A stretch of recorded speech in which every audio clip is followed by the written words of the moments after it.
Hello everyone, welcome back to Tech TV and another easy to follow tutorial on Tinder. In today's video, I'm going to show you how to verify age on Tinder. So please make sure to watch till the end. Subscribe to our channel Tech TV and ring the notification bell so that you'll get notified on our next interesting upload. So let's get on with it.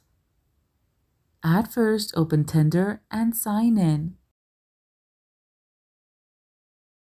On the home page, tap your profile icon at the top left. Here, at the right of your name and age, you can see a check mark. So, tap on it. To verify your age means verifying your profile. To do so, you will need to take 2 selfies, and Tinder will compare them to your profile pictures. So, tap Next and tap Verify Me. You are now given a pose, so take a picture of yourself in that pose.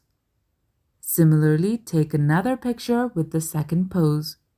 Once you are done, submit the pictures and tap OK. The green clock at the right of your age means that your pictures are under review and Tinder will get back to you within 3 days. And that's how you verify age on Tinder. If you liked the video, please leave a like and let me know if you thought it was helpful in the comment section down below. Thank you for watching and I'll be back with more interesting tutorials soon. Until next time.